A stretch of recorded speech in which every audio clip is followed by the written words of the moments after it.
realmente el surgimiento de la televisión nos da la pauta de que no hay un impedimento tecnológico para que la radio no tenga imagen. Le agregás una pantalla al receptor, transmitís la imagen y podés tener radio con imagen. Sin embargo, la sociedad hasta ese momento entendió que la radio era solo sonido y que con imagen ya era otra cosa. Y entonces, en el 93, surge esta etapa que nosotros estamos viviendo y protagonizando, que es la radio convergente. Situamos el límite en el 93 porque es cuando quedó registrada la primera radio en Internet en Estados Unidos, que se llamó la Internet Talk Radio, Internet Talk Radio. Bien podríamos fijar la fecha en otro momento, pero más o menos por ahí, principios de los 90, que es cuando Internet empieza a pasar al lado de los consumidores y deja de ser un recurso de las universidades de Estados Unidos. Y bueno, y primero llega el dial-up con mucha lentitud en la navegación. Vos ni conociste el dial-up, ¿o sí? No, sí. Ese que desconectaba, mirá lo que te digo, ese que vos desconectabas el cable del teléfono y lo conectabas a la computadora. Exacto. Sí, tenía como 5 años. Bueno. Sí, todo ese claro. que conectabas, sí.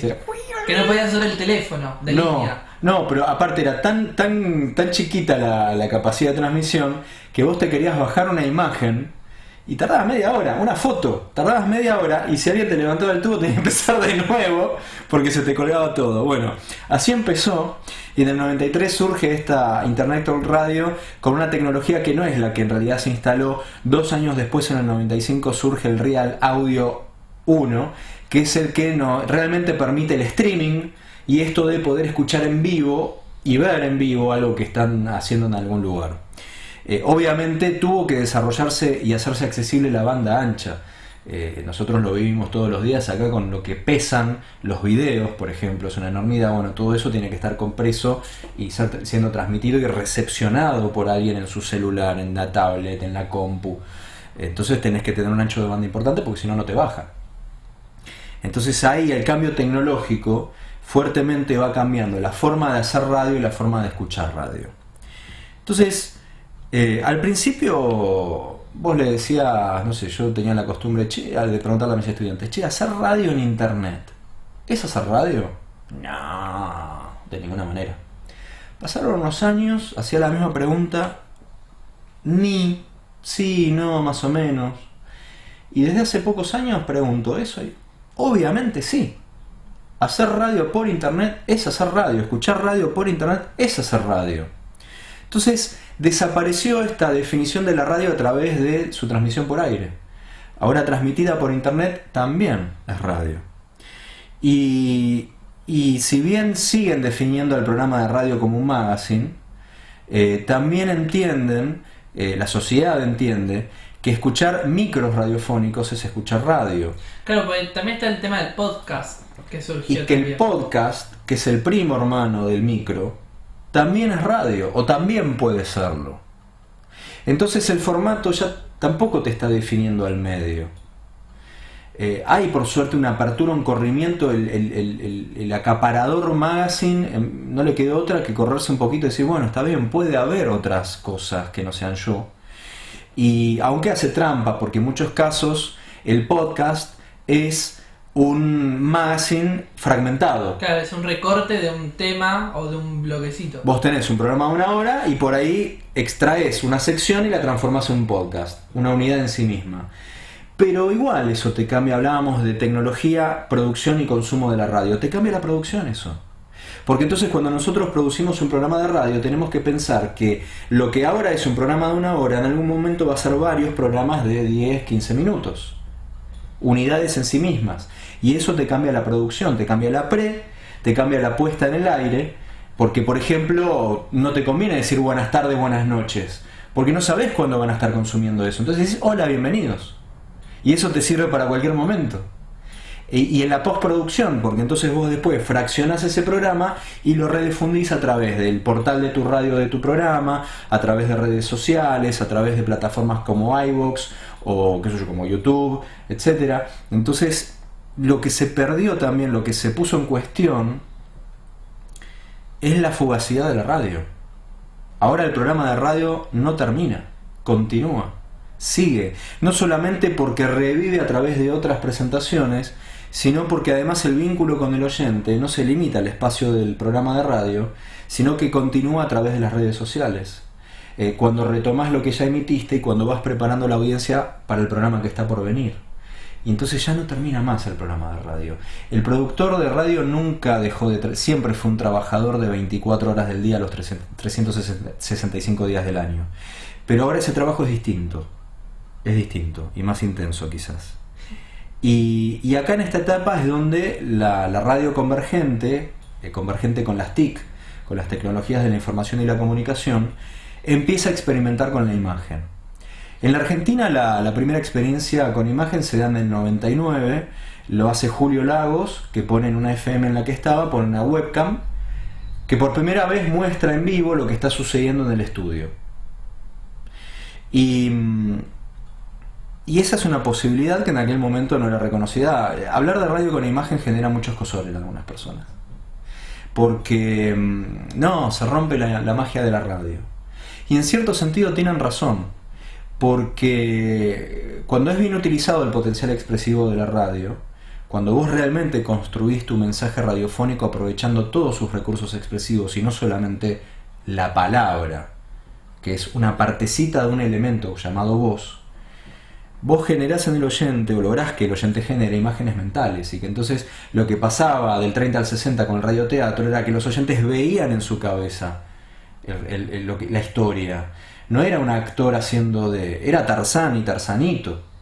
Y los de la Guerra de los Mundos de Orson Welles veían a los marcianos atacando la Tierra. Ese fue el caos que se creó. Entonces la imagen real, no imaginaria, pone en conflicto eso. Pero hay usos y no usos de la imagen en radio.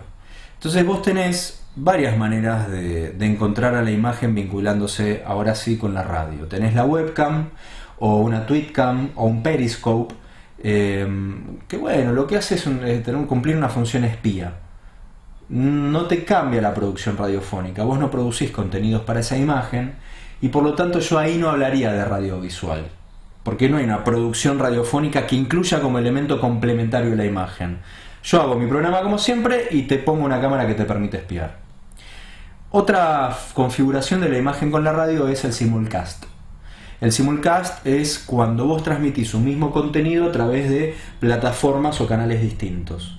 Tu programa de radio, Rama, saliendo, por ejemplo, online, bueno, en este caso online no tiene sentido, al aire, y al mismo tiempo por televisión, por un canal de televisión. Ese es el ejemplo que tenemos en Radio del Plata y el canal 360.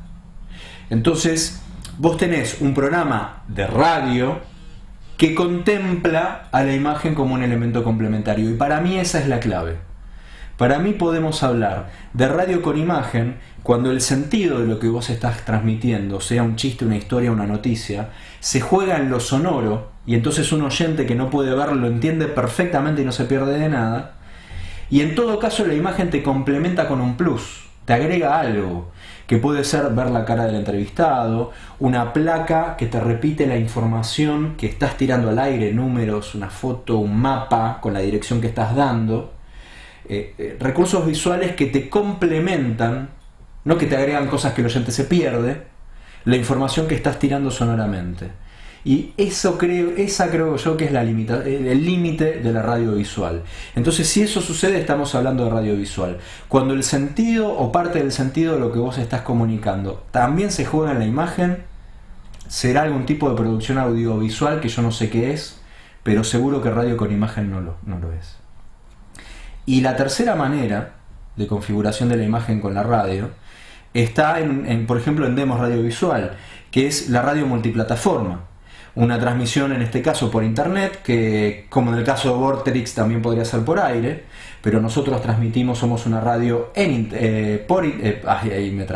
una radio por internet, y porque hay una diferencia entre radio en internet y por internet, por eso me trabé, que te permite escuchar y en nuestro caso ver a través de la página web, a través de aplicaciones de la radio, la aplicación de la radio, aplicaciones que te congregan un montón de radios de todo el mundo y vos podés acceder a Demos. Esa es medio la tendencia, porque acá tenés limitación de espacio, de memoria, y si te querés bajar una aplicación por cada radio que te gusta escuchar, se te llena. En cambio, tener una aplicación para escuchar un montón es más práctico. Y a través también de páginas web que te hacen ese mismo función de directorio de radios. Y entonces vos ahí tenés el sonido. Vos sabés que cuando empezamos el programa, Nada Sin Nosotros, me escribió una chica, una conocida de Rosario, una compañera del posgrado de la Universidad de La Plata, que no sabía, me dijo, los escuché y cada tanto los miraba. Porque como la radio y la radio visual se consumen durante el desarrollo de nuestra vida cotidiana, los pantallazos del oyente, es decir, del radiovidente, los momentos de atención, son temporales. Entonces a vos te están escuchando todo el tiempo y en algún momento te pueden mirar. En ese resquicio que se pueden hacer para fijar su mirada en la pantalla, ahí sí, poner en stand-by su vida cotidiana, pero después tienen que volver. Entonces el radiovidente es un oyente que va y viene y que nosotros haciendo el programa tenemos que convocarlos. Ahora, ya para ir cerrando, porque no te quiero aburrir. No, por favor. Veamos qué aplicaciones puede tener la radio visual. Entonces, por ejemplo, es muy interesante ver cómo puede realmente reforzar los contenidos periodísticos. Entonces, Rodel, ¿podemos ver el mini videíto de Nada Sin Nosotros? Esta es una emisión de hace unos meses. Agrándalo. Hay un centro de interpretación de la naturaleza también que es accesible a personas usuarias de silla de ruedas. Encontramos una maqueta que está realizada en sistema braille. La estamos viendo en pantalla. En la misma se pueden observar, o sea, están hechas de manera muy sencilla, que también personas de baja visión o una persona que no sabe leer braille puede interpretarla. De manera que hay una textura para la selva, que ustedes van a ver si la están viendo en imágenes de color verde, unas texturas para lo que son las vías del tren, otros los circuitos y unos botones de colores que son los balcones, que tienen sus referencias en sistema braille abajo. En el acceso. Bien, ahí veíamos ese fragmento de la entrevista que le hicimos a la responsable de accesibilidad del Parque Nacional Iguazú, que es casi totalmente accesible en toda su extensión, un 90 y pico %. De hecho, vamos a ir con Senderos de Sembrador dentro de poco allá. Y fíjate, ¿no? Como el oyente puro que no puede mirar, entiende perfectamente de qué le están hablando, qué cosas de la accesibilidad del parque le están explicando. Entonces hablaba de un menú en braille, hablaba de esta maqueta con texturas que le permitía a una persona ciega o con la visión limitada tocar y entender cómo es ese parque. Y entonces solamente escuchando, porque era muy buena explicando esta entrevistada de qué se trataba, vos entendías perfectamente. Pero si además tenías la posibilidad de mirar, y ahí decíamos, bueno, estamos viendo en pantalla, decía yo, llamando la atención del oyente para que sea por un momento radiovidente, ese tiene un plus, en este caso de entendimiento, o de ver cómo es esa maqueta, el colorcito, cómo es la gente, y se lleva otros pluses, viendo cómo, en este caso no salió, pero cómo una persona de silla de ruedas podía ir por los andariveles y meterse en un tren. Entonces, en el uso periodístico, el radiovisual realmente puede complementar muchísimo, y me parece muy interesante su uso. Y en nuestro caso puntual de Nada Sin Nosotros, descubrimos, después de empezar a hacer el programa, un adicional re importante, nada menor. El que nosotros hagamos un programa con personas con discapacidad intelectual implica superar algunas limitaciones, y en este caso el hacer radio con imagen es un apoyo que nos permite superar esas limitaciones. ¿Por qué? Porque el hecho de estar mostrando en pantalla la cara del entrevistado por Skype, las cataratas, o como hacemos muchas veces que contamos cosas que hicimos en Senderos del Sembrador, editamos, pasamos videos o fotos donde nuestros comunicadores con discapacidad intelectual se ven, el ver de qué estamos hablando les permite comprender mejor de qué se trata, y además les disparan los recuerdos de aquello que están ellos contando. Entonces, en nuestro caso, el hecho de hacer radio visual nos permite garantizar el ejercicio del derecho a la comunicación de personas con discapacidad, algo que está incluido en cuanta legislación vos te fijes, y que, como vemos, acá tiene un recurso muy práctico y muy útil para poder hacerlo. Esto está incluido en la Ley de Servicios de Comunicación Audiovisual, en la Convención de los Derechos de las Personas con Discapacidad, que tiene rango constitucional, y en otras legislaciones. Desde la Declaración de los Derechos de la Humanidad está la cuestión de la libertad de expresión, y entonces el hecho de garantizar el acceso a la comunicación. Bueno, esta es una manera de garantizarlo, y nosotros suponemos que también esta cuestión visual podría servirle a una persona con discapacidad intelectual del otro lado, como oyente o como radiovidente, para comprender mejor eso que estamos contando, garantizando su acceso a la información, a la comunicación. Y o sea que podrías decir básicamente que si tuvieses que hacer un programa de radio nuevamente, elegirías hacerlo radiovisualmente. Absolutamente, absolutamente. Y yo tengo que confesar algo, yo quería hacer un programa de aire, pero ¿qué pasó? Radio Demos está a unas cuadras de Senderos, y Radio Demos tiene un estudio que es hermoso y queda cerca, y ustedes son unos genios que nos dan toda la contención que necesitamos y acompañamiento para hacer el programa, y nos quedamos acá. Había alguna radio de aire por la zona, fuimos a ver, pero elegimos Demos sin saber cómo la imagen nos iba a fortalecer para poder hacer nuestro programa. Eso lo descubrimos en el hacer. Teníamos pistas. Cuando nosotros, este programa Nada Sin Nosotros está basado en un taller de radio que ya lleva 3 años. Y cuando empezamos el taller de radio desarrollamos apoyos visuales que nuestros jóvenes necesitaban para poder interpretar un guión que habíamos construido entre todos, para poder contar algo que ellos querían contar. Nos apoyábamos en fotos, en palabras, en disparadores visuales. Aún así no lo sospeché y lo descubrimos acá. Ahora, hablamos de la imagen y del contenido periodístico. Sí. Veamos cómo, en el caso de Kevin Johansen y Liniers, el artista plástico que lo suele acompañar cuando da recitales, en este show que dio en Radio Metro, cómo la imagen no nos quita a los que no podíamos escuchar, pero sí nos agregó a los que podían ver, cómo Liniers va dibujando mientras Kevin va tocando y cómo es el resultado final de su obra. A ver. Cruza el amor por el puente.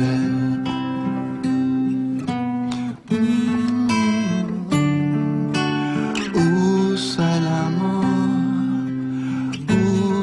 amor como un puente.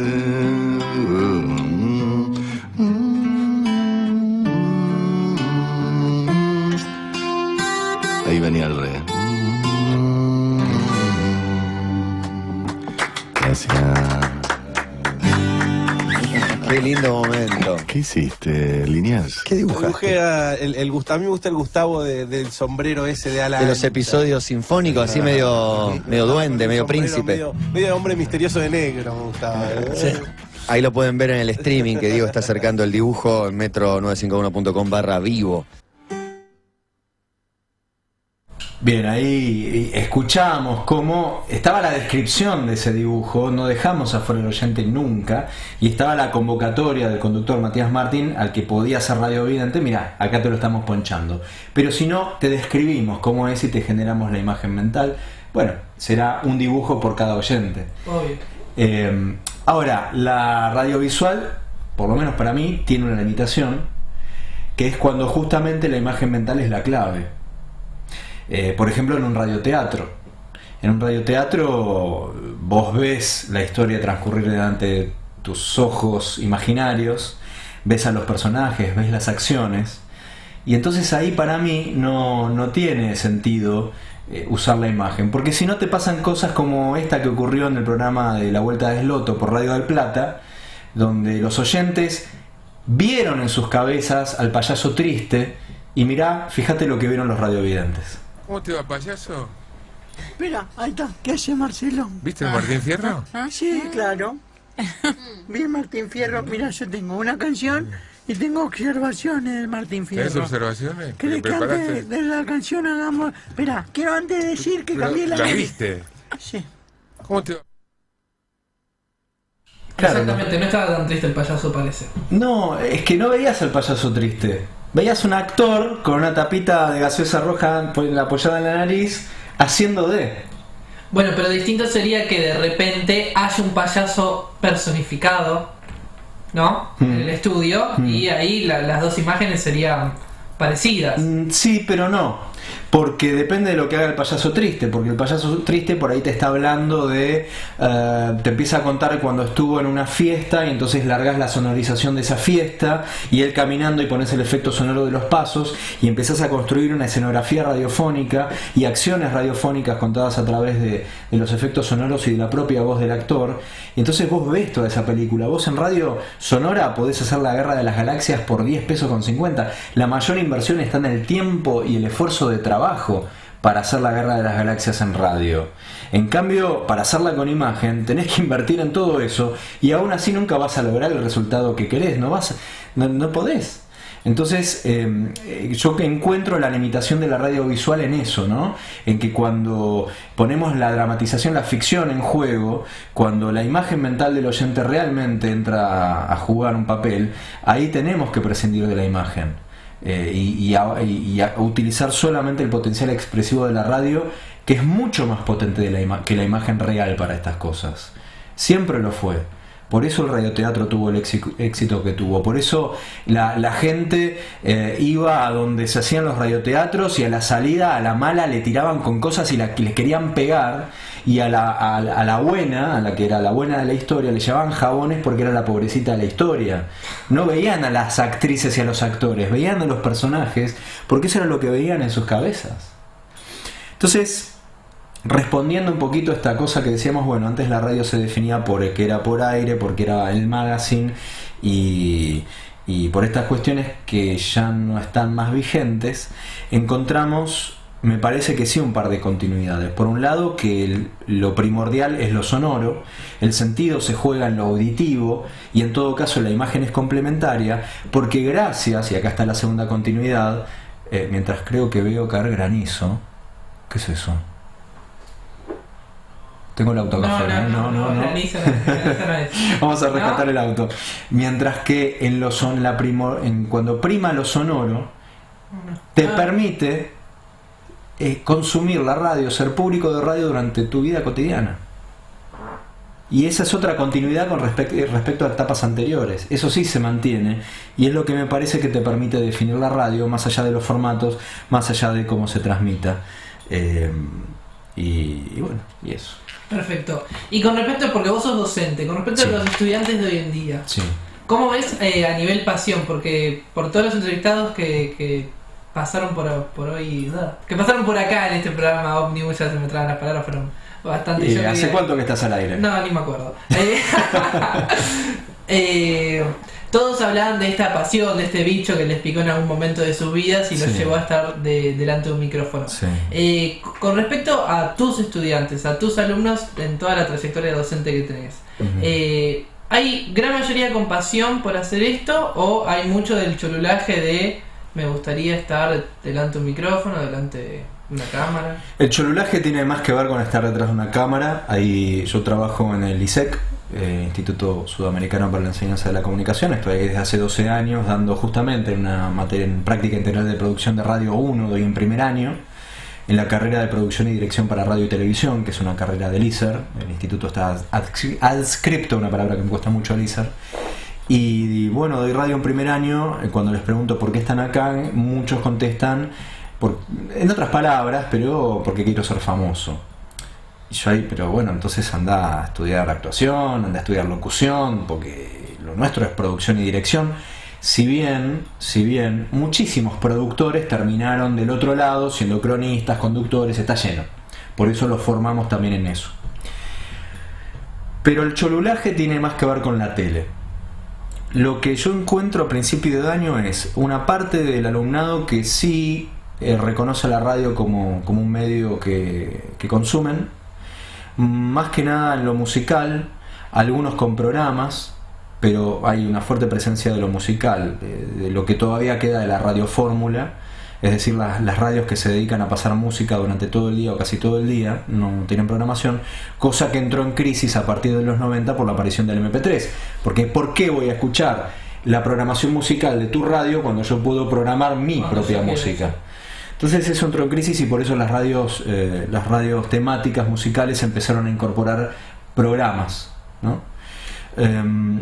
y otros que no, que sí escuchan contenidos más que nada, programas, perdón, más que nada de FM. Lo que por suerte ocurre es que a medida que avanza la materia, muchos de ellos van adquiriendo esa pasión por hacer radio. Y yo hago una breve encuesta. Bueno, ¿quiénes vinieron por tele? ¡Fra! Levantan todos la mano. ¿Quiénes vinieron por radio? Algunos levantan la mano. ¿Quiénes vinieron por las dos cosas? Otros. Cuando llegamos a fin de año, bueno, ¿y quiénes quieren hacer radio? ¡Fra! Todos arriba.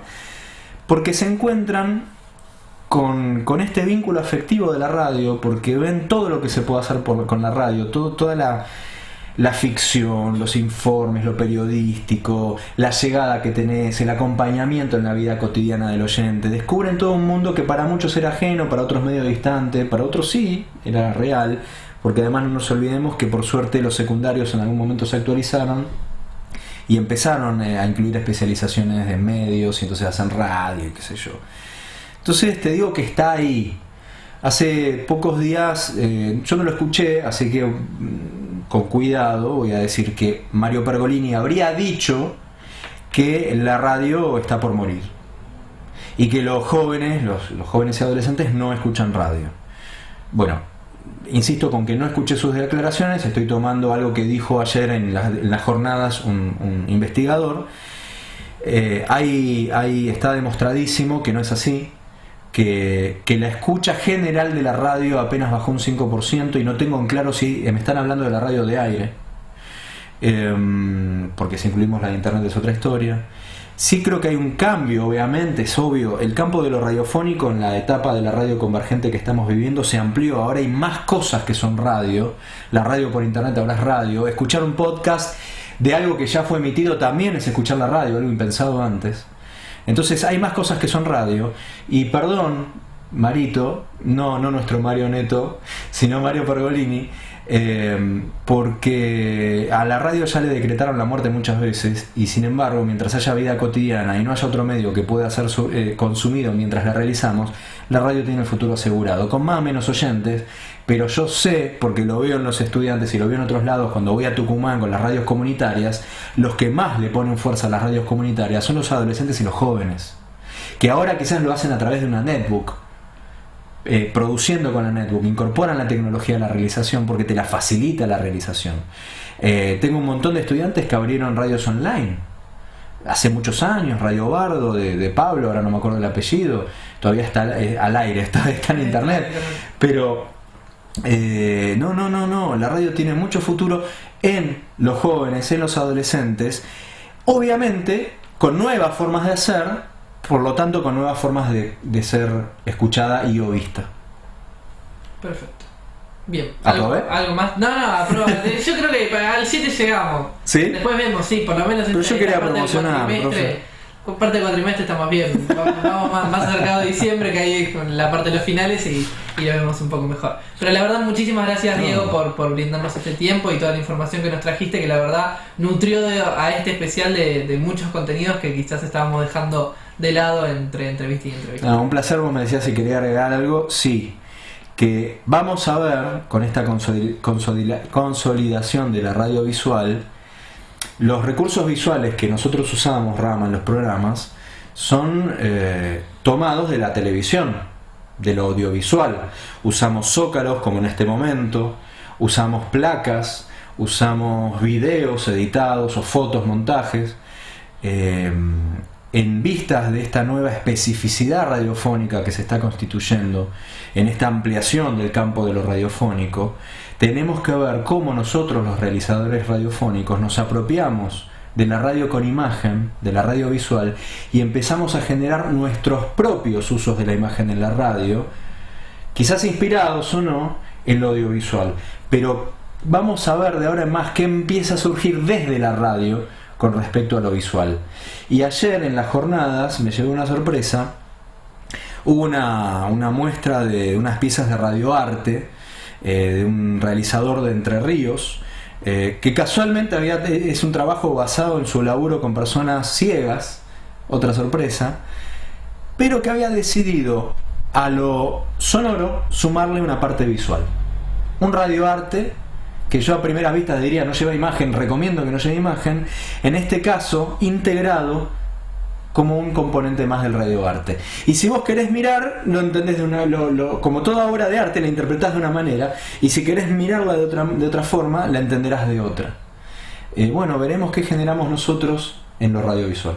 Esperemos, seguramente ya vamos a ir inventando más cosas. Vos tenés que inventar algo, Rama. Pues no sé todavía. Vamos a verlo en algún momento. Pero bien, muchísimas gracias Diego Zambelli por brindarnos, te repito, este tiempo que estuvimos compartiendo. Un placer, gracias Rama, gracias Rodolfo, gracias Mario por invitarme y por bancarme. Perfecto, bien. Ahora sí me despido, ¿no? Está chequeado, ¿no? Sí. Sí, ¿queda alguna provincia más, no? ¿Cómo que no? ¿No? ¿No seguís hasta las 12 de la noche? No íbamos a seguir tanto tiempo, ya vamos 5 horas, ya estamos cerca del récord del hombre el mono... El mono, no, ay, por Dios. Mira, vamos a hacer producción en vivo. Mono, me van a salir mono, récord... Radio. Ay, ese es mi teclado. El mono, ¿dónde estás el mono? Sheffer, el mono Sheffer, el mono Sheffer. De Radio Blue. Que hizo 96, no, 70 y... Ya te digo. Estira. Bueno, bien. A vos que estás del otro lado te comunico que te podés comunicar a través de nosotros de lunes a viernes cuando vos quieras, de lunes a lunes, lo que vos quieras, a través de Twitter como @radiodemos. También nos podés encontrar en Facebook como Demos Radiovisual, en Instagram como Demos Radiovisual y... Perfecto, y a partir de las 15:30 me doy el autopase, así que comienzo de vuelta y prometo mañana Fina Voz no sale porque la gente va a terminar y ya, ¿viste? ¿Vos decís? No, sí, pero déjalo descansar, pobrecito, ya no me van a bancar más. 65 horas de transmisión. 65 horas, bueno, me faltan 60, vamos bien, 5, exacto. Algo salvo. Bueno, pará, habría que ver el récord de transmisión en radio por internet y o en radio visual. Claro, hay que buscar eso. Pero bueno. Porque eso era radio de aire. Eso era radio de aire, sí. Le mandamos un beso a Azul, a Radio FM Azul. Bien, muchísimas gracias Rodolfo Neto por estar ahí, bancándome también del otro lado y disfrutando de esta jornada histórica. A Mario Gustavo Neto, que también estuvo ahí ayudándonos un montonazo. Abrazo enorme. La verdad, con todos los entrevistados que han pasado por aquí. Y bueno, mi nombre es Ramiro Noera, ahora nos reencontramos en 10 minutos con la repetición de la expresión de los 96 aniversarios, como me gusta decirle a mí, de la radiofonía mundial. Nos vemos cuando nos veamos, seguramente muy pronto. Los dejamos con la programación de Demos Radio y nos vemos. Chao.